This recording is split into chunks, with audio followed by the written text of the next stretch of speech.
Yer şarının siri, yer şarının sehrlik hareketi. Yer şarının yüzü nurgun böleklerinin birikişidan hasıl bolgan. Bu bölekler ısık eqivatqan mansa üstüde leylap turdu. Asta hareket qılıp, dünyanın yer şeklini şekillendirdi. Sonup ketken tuxum qepi, tuxum suyuqluqi üstüde leylap turdu. Taxtalar parçalarga o'xshaydi.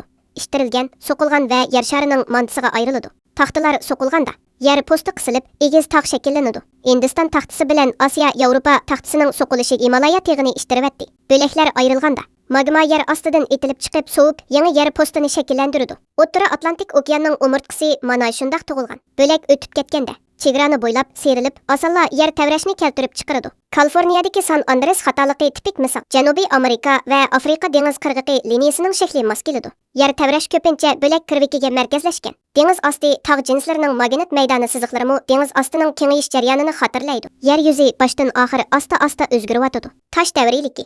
Yer şarının özgürüş sehirgerligi. Taşlarmı toxtumay özgürüvatıdı. Kızık magma soğup, magma cinslerini şekillendirdi. Yer asti asta soğup şekillengen granit. Yer yüzü tez soğup şekillengen bazalt cins. Şamal ve yağmur taşni çiritip, ahletler kül ve deniz okyanlarga elip gelinidi. Çökündi çiңitiş, çökündi cins şekillendiriş, meselen kum taş ve hak taş. Çökündi cins yoki marma cins yer astiga kömülgen. Yuqori temperatura ve yuqori besimni boshdan kechirib, metamorfik jinsga aylanadi. Hak tashi mermer tashga aylanadi. Slanix taxta tashga aylanadi. Bu tash binakarlik, oyma ve yo'llarning muhim materialiga aylandi. Yer sharining tarixiy o'zgarishlarini xotirlash. Suv aylanishi. Yer şarının мәңгілік hareketchan su zavodi. Quyosh, dengiz, okean ve köllerini qizitidi. Su parga aylanib, osmonga ko'tariladi. Su pari so'g'ilib bulut hosil qiladi. Su tomchilari ko'payib, ho'l yig'in shakllantirib, yerga tushib ketadi. Yomg'ir suyi daryoga eqib, oxirida dengizga quyiladi. Bir qism su yer ostiga singib, yer osti suyi va buloq-buloqlarini hosil qiladi. Su davriyligi klimat sistemasi va ekologiyalik tangpungliqni saqlaydi.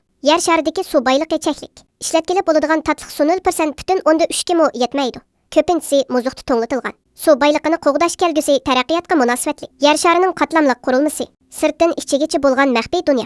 Yer posti yer sharining eng sirtqi qaviti. Qilinligi faqat bir necha kilometrdan necha 10 kilometrgacha. Quruqliq, okean va biologiyalik dunyoni qo'llaydi. Yer postining ostida manta bor. Qilinligi 2900 kilometr. Tog' jinslari intayin asta suratda eqib, taxsi harakatini ilgari suradi. Tövanda sirtqi yadro bor. Suyuq temir nikeldan tarkib topgan. Yer şarının magnit meydanını hasıl qildi. Eng chunqur o'rin yadro. Qattiq holatdagi temir nikeldan tarkib topgan. Temperaturasi 5700 Selsiya gradusga yetadi. Ammo zo'r besim sababidan qattiq holatda turadi. Yer şarının ikki qismida davomli ko'yish va eqish. Butkul sayyoraning hayotlik sistemasini qo'llaydi.